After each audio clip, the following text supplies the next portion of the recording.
Man, a rush.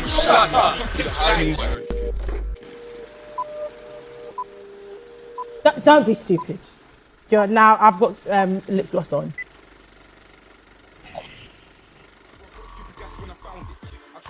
I feel like, was this my first ever video on YouTube? It's actually a Skepta tune. I done a cover of it, like a remix. How old are you? I don't know, but I look about 10. Literally. And do you know what drives me about this video so much? What? For bare the shots, the string on my hoodie is behind me. Look. Yeah, but you didn't have a stylist then. If you had a stylist. I didn't have no style, let alone stylist. But this looks like it's filmed on an iPhone. Or not even an iPhone, like a Samsung. Can you hear what I'm saying?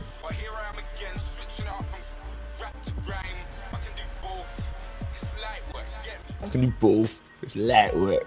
Light work. Your music videos now are like worlds apart from that. Like, do you feel like it's proper? Think about that. That shot was in one place. Come a long way. Come a long way.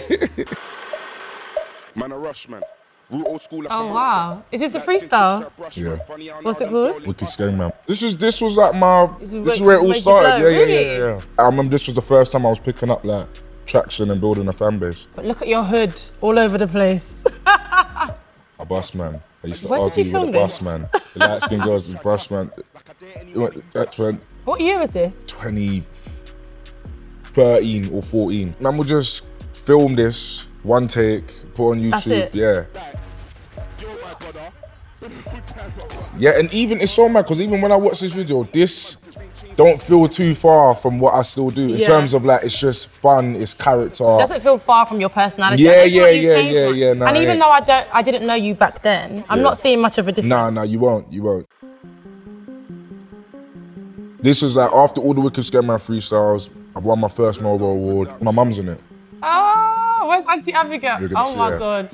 Nah, Auntie Abigail got the dance moves on smash. Look at her trying to keep up. Yeah, but she's so small and you're so tall and long. Did you have to brief her like what to do? Wow, she flopped this. She flopped every shot apart from this one shot. Are you being serious? Every single shot, bless her. Oh. This video would have been planned to a T. So you see, even when I'm lifting up the WhatsApp sign and the iPhone, till this day I still see it. There's like a place that prints like large, and I was there like 2 in the morning trying to print off this stuff and then cutting out cardboard and sticking it onto it. Yeah, like, but just really involved, like as into every detail. Like it needs to be like this. That charter, that number 49. No way. And I was so heartbroken. And I went to, it was my mum's birthday, we went to eat Chinese. Oh, what did Auntie Abigail say? She was like, what did she say? She said something really profound. Like, don't worry, like one day you'll be number one. Like, lo and behold, you know. Look at where we are now. Amen, yeah. This is the sharp video. I feel like this red tracksuit branded you. With the Adidas for you were consistent. I feel like you came on the scene and you're wearing this bright red and then we go to black for years. No, I was always blacked out. Really? But this was just a one time where you were like... I don't know, maybe I was starting to feel myself a bit. Yeah. There was a time in life where all you were wearing was black. I would do something where I'd get an outfit that I know would bang and I'd always have a black tracksuit, a tailored black tracksuit, because I'm like, depending on what Storm's mood is like, he's gonna be like, give me the black tracksuit. I'm just so comfortable in black.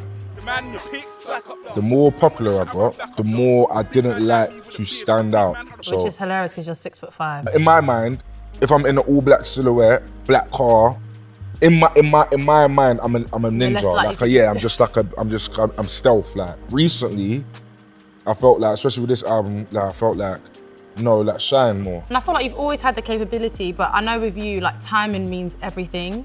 Yeah, and comfort. I got 52 all black trackies for the year. Yeah, that's all we're telling me to chill, cuz, yeah. Oh, I like that verse. You're not using that no more. Oh, what a shame. Shit, that's mad, cuz. Look, boom, boom. You know, the gangster was in prayer form for the first album. I'm not showing no mercy to these youths. Yo, what? Wait there, am I bugging? Is that Michael Ward? That is Michael Ward. You didn't even know that? I never knew that. I This is never your film. knew that. I was gonna say Michael's the top boy now, no pun intended. And that jacket, I remember that jacket's a cold jacket. I remember paying for the jacket and I couldn't believe how much it was. How much was it? I don't know, it might have been a few bills. But even that was a big part of me, my resistance against styling, because I didn't understand why clothes cost so much. But now you appreciate, okay, there's quality that comes with it. That. This is the Brits 2018. Oh, are the choir sitting in the... Yep. Why are they all wearing ballies? Was that your idea? That was the album cover, remember? Oh yeah, and you're sat on the table. We wanted to recreate the Last Supper, but... Oh, okay, but like a little bit hood. Yeah. Okay. You only just clocked that? Yeah. You thought you just wanted to sit on the table? What, are you Jesus? What are you? Do you want to hear a sick story about this? So when I go into the rap bit, when I was doing rehearsals, remember I was talking about Grenfell and Theresa May? I'm going there, singing Down There by Grace, and when that bit comes on, I'm just spitting a lyric, like a normal lyric. Okay, cool. And then as soon as it went live, and I'm on, took off my top, so I know as soon as I said that first lyric, the producers were probably thinking, what's going on?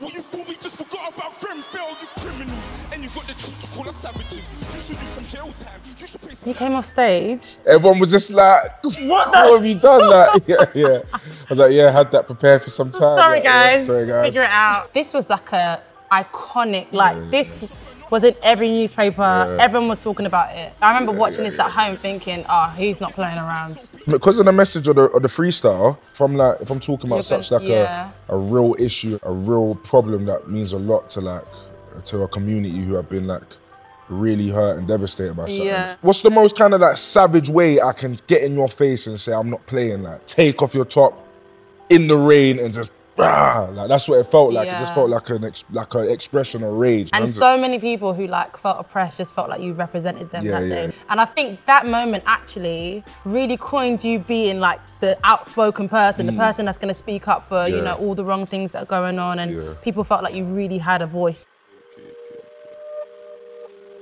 Oh, Vossi Bop. So this is when I came back on the scene. Obviously, I was called to do the video and I was thinking, what am I going to put this guy in? I saw this jacket, I was like, perfect. I was like getting integrated into the group again because I hadn't worked with you for a while. This was your biggest song back because you took a break, right? Yeah, this was my first song back after the success of the first album. On set, I remember you could feel the energy of like... It was going to be a big deal. Yeah, you could feel like it was fun. Between this and Mel Made Me Do It, these are my favourite videos. Really? Yeah. I didn't get that jacket tailored in time, do you remember? I remember, because that's the one piece of drip.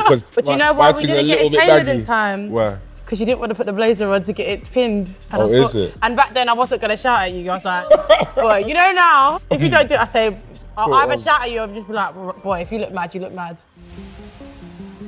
Yo. Oh, Glastonbury.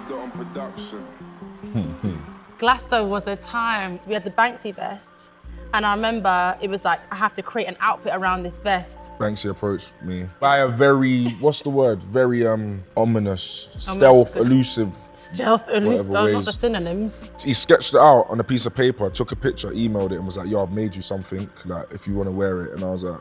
Glastonbury was the best. Yes, please.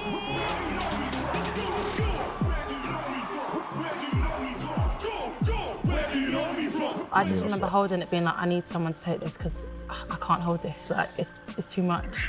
Even when I'd put it on and off, I'm like, if I rip this, I'm done. It was a stab-proof vest. Sometimes people say bulletproof vest. No, stab-proof. Stab-proof vest, but there was definitely a strong message in terms of the climate of our government and the knife crime. And I always say, when I talk about what it means, like, I always got to be honest, because of course, definitely it was a political statement. I always say, yo, like, it's a Banksy vest. And I'm like, I'm 26 here. I'm like, yo, like, oh my God, you're 26. Yeah. I'm just a youth from South London, and lo and behold, I'm wearing a fucking Banksy vest. Sorry for swearing, but no, it was crazy. That's the biggest moment of my life. Definitely. Bar it's gonna be hard to top. I don't think you can. I will. Oh, sorry. Not me underestimating you. Sorry. Why? Yeah, cool. Am I right calling you Storms? Not no, whatever you want, Storms, Mike, whatever. The Louis Theroux documentary. Feels like one of the bigger ones. Anyone knows my football t-shirts. Oh, and you know why? Because you don't have to get them tailored. I wear football t-shirt. I don't even know what the team is. I wear it because I don't like to iron. I've been a big fan of Louis from a long time. A long time. So meeting him was like, he's so warm and he's just so like, he's so genuine, like, and he's just himself. The way he asks you questions is not intrusive. Yeah. You really feel like you're having a conversation. It was really nice. I've watched him for years and I've always wanted to like, hopefully be someone who's worthy of being interviewed by him, and lo and behold. You do the high knees all the way down there. Yeah. Boom, boom, boom, high knee, boom, boom. Do you know high knees gives me so much anxiety, yeah? When we're on tour and I see you dance like that, I think, if this man's trousers rip. I've never dropped on stage as well. Really? I dropped once in Australia, but I dropped and I landed and got back up on a dance move. Bad boy one. But for someone of your height, I don't know why your knees can reach that high in the sky. I was minding my business and I saw this video on Instagram. This verse, where's it coming from? So firstly, this was on the way back from the Black Panther premiere. To be honest, I don't even really need to ask you because you don't need any excuse to start spitting bars, but yeah. What was the reason why? It's just the fact, like, I always say, like, when I rap and when I'm spitting, I want to impress the man. I want to say, yo, are you lot on the beat? And look how they're moving. My bro's like gassing me up, like. How do you still feel about wearing the pink though? I love it. Yeah? Yeah, man. Those moments are moments that people are like, Stormzy's becoming a name. He looks like himself, but he's still really fashionable, and it's really important because I always say to you, I never want you to look like a caricature of yourself. I always feel like you can tell when someone's been dressed or been forced to wear something because they don't look comfortable. Comfortability is high in our priorities. That's super high. So I always want that to be the case. I'm happy to have a career, but I'm more happy to have grown just in my art, my music, my life, my fashion choices, my decisions. Watching it back, just like, yeah, man, it's sick, like to see that. Yeah. And it's also sick to see that as much as I've grown, there's still things that are exactly the same. Started in a black tracksuit with all the mandem, but we've ended in a hot pink suit with the mandem. They're still there. Still there, like still with the mandem, the same people that was there from the beginning. And I'm still rapping and I'm having fun. And all the man them are doing gun fingers and back in the back, like everything's changed, but nothing ain't changed. Yeah, so you know what I mean? true.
This is my specialty, this is my party trick. Ooh, easy, Mike, no. Mike. Hang on, I've got to find a good one with a good weight to it. The pressure's on, innit? No, because everyone... Oh. Way.